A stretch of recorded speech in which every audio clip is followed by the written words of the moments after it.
Shalom mtu wa Mungu. Nikuletea kipindi hiki ambacho bila shaka tutaendelea nacho siku hata siku katika kipindi chetu hiki cha neno la Mungu ambacho kimeandaliwa na mtumishi wa Mungu Mwalimu Yola Mchangala.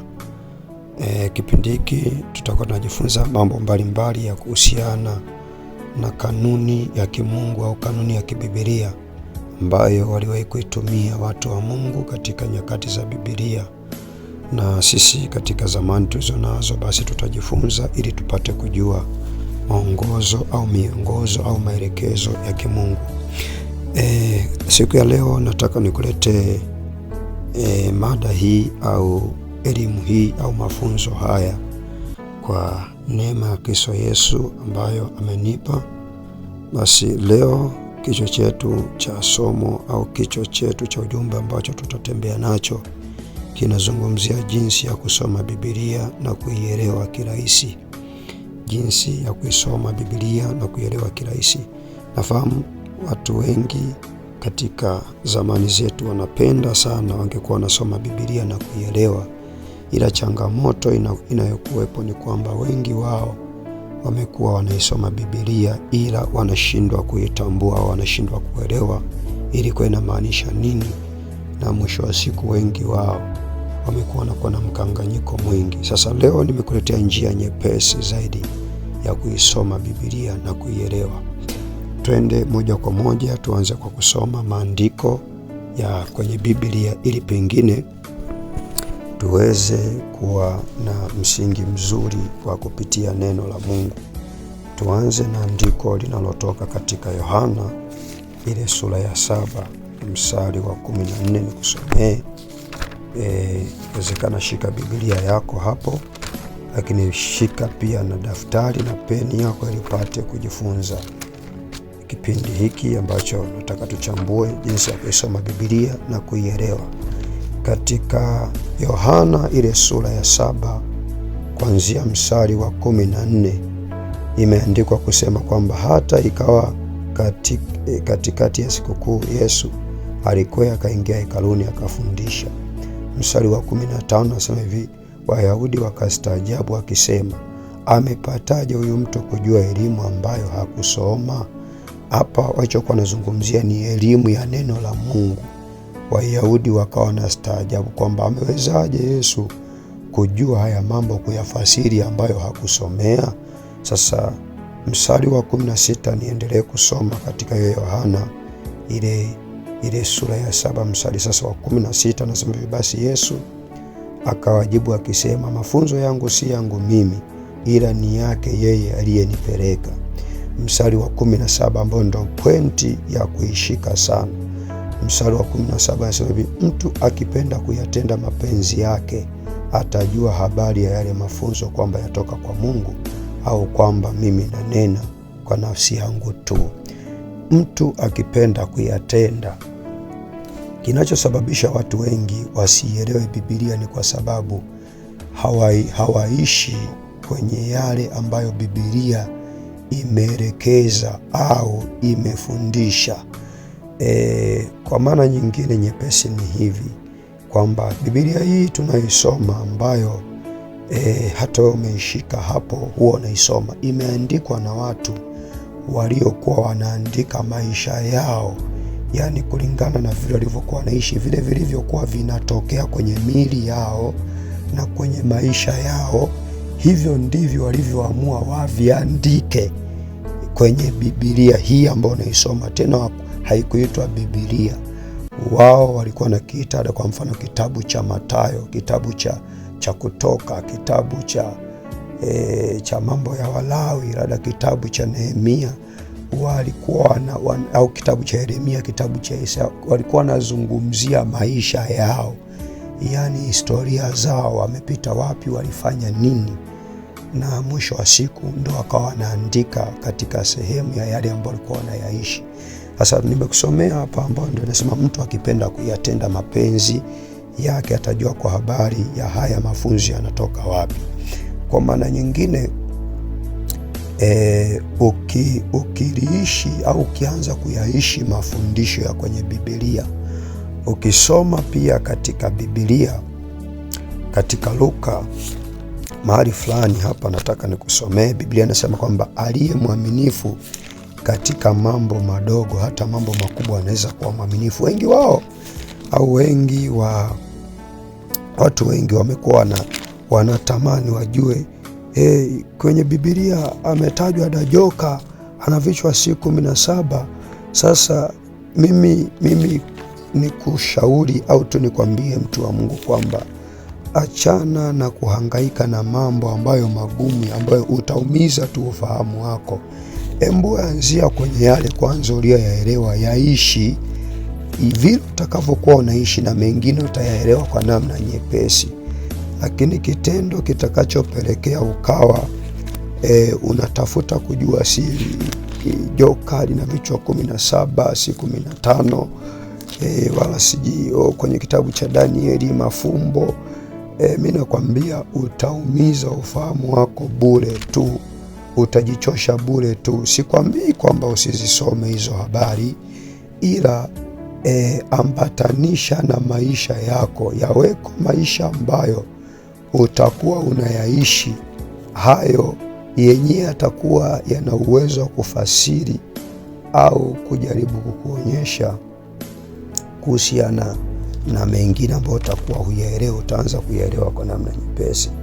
Nilikuwa ninatafuta mahali katika Biblia ambayo inasema, nikusomea hapa katika kitabu cha Luka 16 mstari wa 10, inasema aliye mwaminifu katika lililo dogo sana huwa mwaminifu katika lililo kubwa pia, na aliye dhalimu katika lililo dogo huwa dhalimu katika lililo kubwa pia. Sasa nataka nijaribu kufupisha mada hii kwa sehemu. Nikwambie tu kwamba hawa waliosoma au waliokuwa wameandika maandiko haya au Biblia hii, waliandika wakiwa wamevuviwa na Roho Mtakatifu ambaye ndiye alikuwa anawaongoza waandike nini. Sasa yoyote atakayetaka kusoma hii Biblia, inampasa na yeye pia awe kwenye ulimwengu waliokuwepo wao. Kama wao waliandika vitu kwa kusukumwa au kwa kuvuviwa na Roho Mtakatifu, na hata atakayesoma ili alewe, itampasa naye pia awe na kitu kinachoitwa Roho Mtakatifu, ndipo ataweza kulielewa au ataweza kuelewa Biblia kirahisi sana.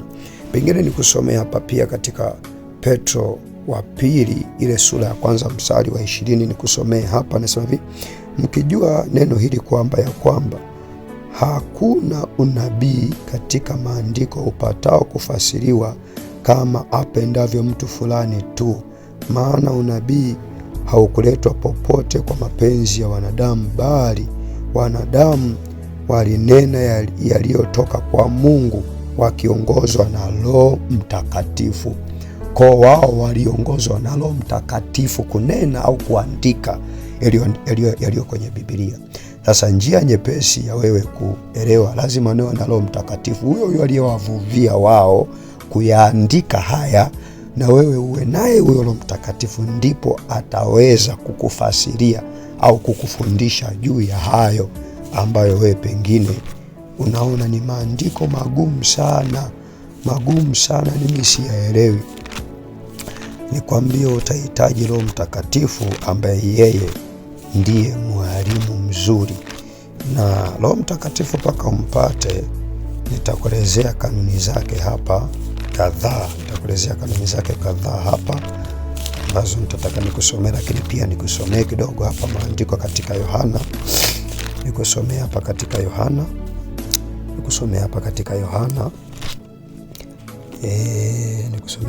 Yohana sura ya 14, nikusomee hapa mahali fulani. Yohana ile sura ya 14 mstari wa 26 sasa hivi, lakini huyo msaidizi, huyo Roho Mtakatifu ambaye Baba atampeleka kwa jina langu, atawafundisha yote na kuwatia nirudie tena, anasema Lakini huyo msaidizi, huyo Roho Mtakatifu ambaye Baba atampeleka kwa jina langu, atawafundisha yote na kuwakumbusha yote niliyowaambia. Huyo Roho Mtakatifu atakapokuja, yeye atakuwa kazi yake ni kuwafundisha na kuwakumbusha kwa habari ya yote niliyowafundisha. Kiujumla, ukiwa na huyu ambaye ndio Roho Mtakatifu, yeye hutataabika kwanza kuto kuyaelewa baadhi ya mambo. Yeye atakuwa na kufundisha. Ni kuongezee katika Yohana 16 mstari wa 13, nasema hivi: lakini yeye atakapokuja, huyo Roho wa kweli, atawaongoza watie katika kweli yote, kwa maana hata nena kwa shauri lake mwenyewe, lakini yote atakayoasikia atayanena, na mambo yajayo atawapasha habari. Sasa hitimisho langu ni hili hapa, kwamba utahitaji uwe na maisha fulani ambayo hayo yatamfanya huyo Roho Mtakatifu azidi kuongezeka kwenye maisha yako. Maisha ambayo utahitaji kufunga au kuomba. Utahitaji cha kwanza kuomba kila siku. Utahitaji kuomba kila siku, si chini ya lisali moja kila siku.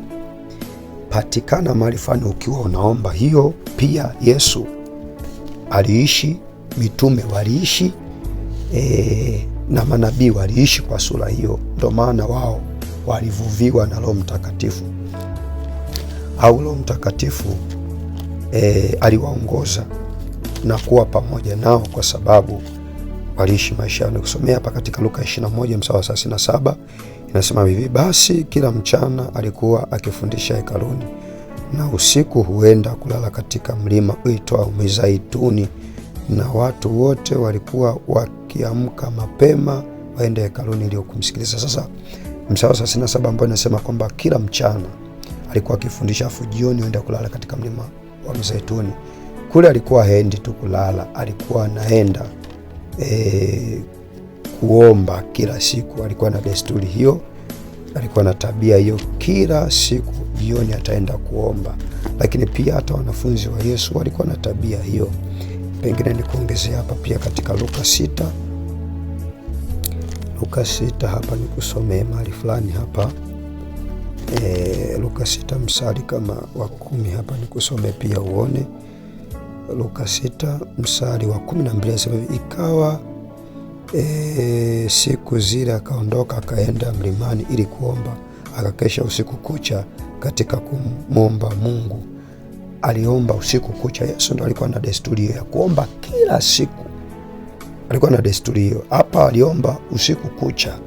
Sasa lazima uwe na maisha haya, ndipo Roho Mtakatifu atatawala maisha yako, kwa sababu chakula cha Roho Mtakatifu ni maombi ya kila siku. Yawezekana wengi au mahali utakapokuwa ukisala, mfumo huo wa maombi mengi haupo.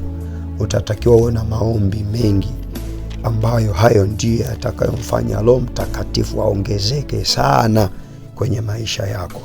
Lakini mbili yake, utatakiwa uwe unafunga walau kuanzia siku 2.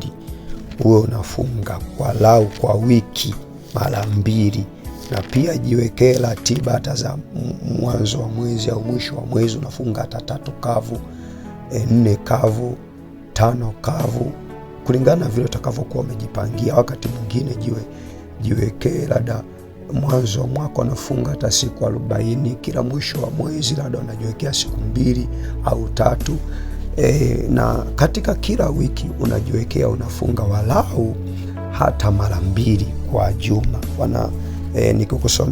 Kuna maandiko hapa katika Mathayo nasema Mafarisayo walikuwa wanapenda kufunga mara 2 kwa juma. Katika Luka ile sura ya 18 kuna mahali Mafarisayo anajitaja kwamba mimi nafunga mara 2 kwa juma. Sasa ukisoma katika Mathayo ile sura ya 5, nikusomee hapa sura ya 5 Mathayo, sura ya 5 Mathayo mstari wa 20, nasema maana naambia kwamba haki yenu isipozidi hiyo haki ya Mafarisayo, hamtaingia kamwe katika ufalme wa mbinguni. Kuingia ni kuona namna za utendaji wa Mungu kwenye maisha yako zikiwa zinatawala au unaongozwa na mamlaka ya kimungu inakuwa imekufunika. Ukisoma katika Marko ile sura ya 8 kuanzia mstari wa kwanza, utakuta waliwahi kufunga siku 3 mfululizo 3. Yesu alikuwa anafanya ibada na watu siku 3 mfululizo wamefunga. Sasa sisi tutahitaji kufanya zaidi yao. Kwa hiyo lazima uwe na hicho kitu, lakini mwisho kabisa ambayo ndo tutakiwa uwe nayo, na hii ni ya lazima sana, ni kujitenga na uovu au kujitenga na mazingira ya uovu. Hii itakufanya Roho Mtakatifu atawale maisha yako, kwa sababu Roho Mtakatifu hakai mahali pachafu. Roho Mtakatifu anakaa mahali safi. Ndio maana anaitwa Roho Mtakatifu, ili atembee na wewe, ili aongoze maisha yako. Imeandikwa hivi katika Yohana, hapa nikusomea, sema mkinipenda mtazishika amri au sheria zangu, ndipo na mimi nitamwomba Baba awape msaidizi mwingine au awape Roho Mtakatifu. Nikusomee hapa katika Yohana 14 mstari wa 15, nasema hivi, mkinipenda mtazishika amri zangu, nami nitamwomba Baba naye atawapa msaidizi mwingine ili akae nanyi hata milele. Kwa hiyo Roho Mtakatifu hakai na mtu isipokuwa kwanza kuna maisha safi. Mkinipenda mtazishika sheria zangu. Sasa hapo ukishatimiza haya kwenye yale niliyokuambia, Biblia itakuwa kitabu kigumu kwako kukielewa.